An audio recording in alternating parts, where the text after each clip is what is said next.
नमस्ते दोस्तों, मैं अनु। स्वागत है आपका मेरे यूट्यूब चैनल स्त्री प्रेप एमपीपीएससी में। रोज़ की तरह सुबह उठ करके मैं पढ़ने के लिए बैठ गई हूँ और मुझे एक कमेंट आया था कि आकार के नोट्स जो है वो हिस्ट्री के लिए सफिशिएंट है। तो मैं ये बताना चाहूँगी उनको कि आकार के नोट्स सफिशिएंट हैं भी और नहीं भी। तो मैं ये बोलना चाहूँगी कि आप इस तरह से पढ़िए कि जैसे प्राचीन भारत जो है इसका सिलेबस में लिखा है भारत का आर्थिक, राजनैतिक, सामाजिक और सांस्कृतिक इतिहास हड़प्पा सभ्यता से 10वीं शताब्दी तक। तो ये एक सिलेबस का लाइन है। अब इससे रिलेटेड जो PYQ आए हैं वो हमको एनालिसिस करना है। जैसे मैं दर्पण पब्लिकेशन का अनसॉल्व पेपर जो है वो परचेस की हूँ, तो उसमें क्या है 2 मार्कर, 7 मार्कर और 10 मार्कर के हिसाब से जो पहले आए, जो कि पहले 3 मार्कर, 5 मार्कर और 11 मार्कर में आते थे, उन्हीं को 2, 7 और 10 के में उनको एडजस्ट किया गया है और कुछ एक्स्ट्रा क्वेश्चन उन्होंने ऐड किए हैं जो कि उनको लगा कि और इस तरह के क्वेश्चन आ सकते हैं। तो जैसे मैं हड़प्पा सभ्यता एक टॉपिक उठाती हूँ, तो पहले 2019 में कोट दीजिए एक क्वेश्चन आया 2 मार्कर में। पहले का 3 मार्कर था, बट मैं आपको बता रही 2 मार्कर में। तो आपको हड़प्पा पढ़ना है तो जितने भी जो स्थल हैं, जैसे कोटदीजी हो गया, मोहनजोदड़ो हो गया, हड़प्पा हो गया, राखीगढ़ी हो गया, ये सब जो भी हैं ये 2 मार्कर के हिसाब से अच्छे से प्रिपेयर करना है, क्योंकि ये 2 मार्कर में आएंगे। अब 7 मार्कर में PYQ में जो 2019 में आया है वो आया हड़प्पा सभ्यता की आर्थिक स्थिति का वर्णन कीजिए। दूसरा क्वेश्चन आया है सिंधु घाटी सभ्यता के पतन पर टिप्पणी लिखी। ये 2017 में आया है। तो इस तरह, और बालाथल संस्कृति क्या है, इसकी प्रमुख विशेषताओं का वर्णन कीजिए। ये 2020 में आया है। तो ये 7 मार्कर में इस तरह के क्वेश्चन आएंगे। तो हमको हड़प्पा में जो कुछ होते हैं उसको 7 मार्कर के हिसाब से हमें प्रिपेयर करना है। और जैसे 10 मार्कर में आया है क्वेश्चन 2020 में, सिंधु घाटी सभ्यता एक नगरीय सभ्यता थी, इस कथन के संबंध में आपका क्या मत है। और दूसरा है जल प्रबंधन और स्वच्छता के संदर्भ में हड़प्पा नगर योजना का वर्णन कीजिए। तो इस तरह के क्वेश्चन है। तो मतलब आपको हड़प्पा में क्या क्या, कितना डीप में पढ़ना है, क्या क्या पढ़ना है, इससे आपको आइडिया लग जाएगा। इससे क्या होगा कि आप अपना जो नोट्स बना रहे हैं वो 2 मार्कर, 7 मार्कर और 10 मार्कर के हिसाब से इस तरह से आप बना सकते हैं, इस तरह से आप पढ़ सकते हैं। और आपको जो भी टॉपिक पढ़ रहे हैं उसका राजनैतिक, आर्थिक, सामाजिक और सांस्कृतिक इतिहास, इतना सबका मतलब कवर करना ही है, चाहे आप बुक से करें या नोट से करें। तो आकार के नोट्स में मैं देखी हूँ, प्राचीन इतिहास के कुछ टॉपिक पढ़ी हूँ, तो उसमें ये सब कवर किया गया है। तो मुझे उसका फ्लो अच्छा लगा। आप भी देख सकते हैं और बाकी आप किसी और से भी करिए। तो आपका जो है ये की पॉइंट है राजनैतिक, आर्थिक, सामाजिक और सांस्कृतिक इतिहास। तो इस पे आपको नोट्स भी बनाना है और इसी पे आपको जितने भी प्राचीन भारत के टॉपिक हैं वो सारा इस चारों के अकॉर्डिंग आपको पढ़ना है। और साथ में PYQ को लेकर के पढ़ना है, क्योंकि PYQ ही हेल्प करेगा हमें कि क्या क्या पढ़ना है और कितना पढ़ना है। जैसे एक टॉपिक और लेते हैं सल्तनत काल।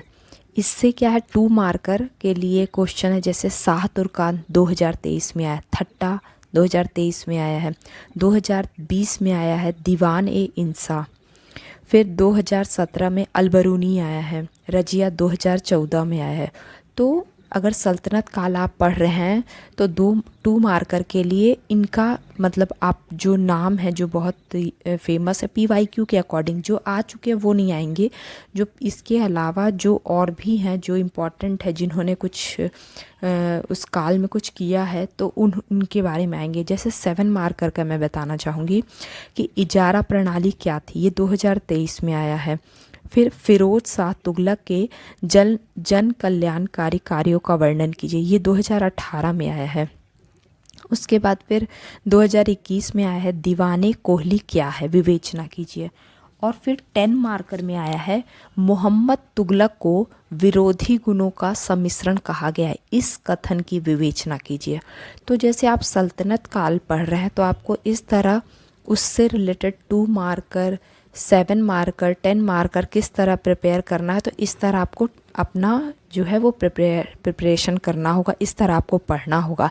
चाहे आप किसी भी कोचिंग के नोट से पढ़ें, किसी भी बुक से पढ़ें, आपका जो टारगेट है वो सिलेबस है कि सिलेबस में क्या टॉपिक दिया हुआ है और PYQ में उस सिलेबस के अकॉर्डिंग कौन कौन से टॉपिक से किस तरह के क्वेश्चन आए हैं, उस तरह से आप पढ़ाई करिए और उस तरह से अपना जो प्रिपरेशन है उससे कीजिए। नोट्स जो है उसके अकॉर्डिंग बनाइए और अपने नोट्स को 7 मार्कर या 10 मार्कर के अकॉर्डिंग लिखिए। और 2 मार्कर के लिए क्या है ना कि बहुत छोटे छोटे मतलब ये रहते हैं, जैसे कभी आ गया कि अकबरनामा क्या है, दीवाने कोहली क्या है, तो ये छोटे छोटे ये जो है तो वो 2 मार्कर में आएंगे। तो आपको 2 मार्कर के लिए ये जो है वो तो मेरे हिसाब से लूसेंट भी है और भी मतलब छोटे छोटे पॉइंट आपको कहीं ना कहीं से पढ़ने को मिलेंगे और आप उससे पढ़ सकते हैं। बाकी ये आकार के नोट्स में भी छोटे छोटे पॉइंट दिए हैं और बाकी आप इससे पढ़ सकते हैं। जैसे मैं अभी पॉलिटी पढ़ रही हूँ, तो पॉलिटी में है मूल ढांचा और उद्देशिका, मूल अधिकार। अब इससे क्या है 2 मार्कर में परमादेश लेख पूछ लिया है। फिर मूल अधिकार क्या है, ये 1992 में पूछा है। फिर बंधुआ मजदूरी प्रथा, ये आ सकता है, इस तरह का दर्पण पब्लिकेशन में दिया है। और फिर संविधान का अनुच्छेद 14 जो है वो क्या है, इसका प्रावधान स्पष्ट कीजिए, तो इस तरह के क्वेश्चन है। अब उद्देशिका से रिलेटेड जो 7 मार्कर हैं वो इस तरह के क्वेश्चन पूछे गए 2015 में कि भारतीय संविधान के 42वें संविधान संशोधन के बाद की प्रस्तावना लिखिए। तो मतलब प्रस्तावना में आपको प्रस्तावना को पूरा याद करना पड़ेगा और फिर उसका जो अंदर में उसके बारे में जो जो वर्ड यूज़ हुआ है उसे भी पढ़ना पड़ेगा। जैसे कि इसमें पूछा है कि भारतीय संविधान में वर्णित स्वतंत्रता के कोई 4 पक्ष कौन से हैं। फिर भारतीय संविधान की प्रस्तावना में उल्लेखित बंधुता से क्या तात्पर्य है। तो आपको ये भी पढ़ना पड़ेगा कि प्रस्तावना में जो जो टॉपिक दिए हुए हैं वो टॉपिक जो है उसका क्या अर्थ है, किस तरह की स्वतंत्रता की बात की गई है, किस तरह के समानता की बात की गई है, ये आपको अच्छे से पढ़ना है।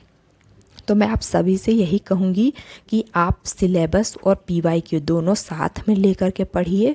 दोनों सिलेबस का टॉपिक लीजिए, उस सिलेबस से रिलेटेड किस तरह के क्वेश्चन पूछे गए हैं उसके बाद आप बुक या नोट्स जो भी उठा रहे हैं उसको पढ़ाई कीजिए, वैसे ही पढ़ाई करिए। और आप सभी को मैं बहुत बहुत धन्यवाद कहना चाहती हूँ। आपने मेरे वीडियो को बहुत लाइक किया है, शेयर किया है, सब्सक्राइब किया है, आपने कमेंट किया, आप सबको बहुत बहुत धन्यवाद।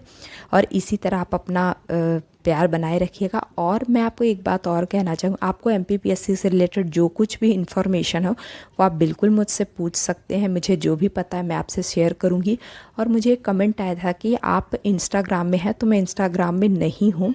और कोई पूछे थे कि आप टेलीग्राम में हो, तो मैं टेलीग्राम में हूँ, बट टेलीग्राम पे मेरा कोई अभी तक कोई ग्रुप नहीं है।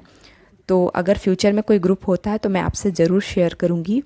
और इसी तरह आप मेरी वीडियो को लाइक करिए, शेयर कीजिए। जो भी आपके कांटेक्ट में है MPPSC की तैयारी कर रहे हैं उनसे शेयर कीजिए। और आप सभी को बहुत बहुत धन्यवाद। इसी तरह मेरे वीडियो को लाइक करिए। जो भी आपका क्वेश्चन हो आप पूछ सकते हैं, कमेंट कर सकते हैं मुझे, मैं हर कमेंट का जवाब देती हूँ। और आपका जो भी प्रॉब्लम हो, जो भी इशू हो, आप मुझे कमेंट कर सकते हैं। और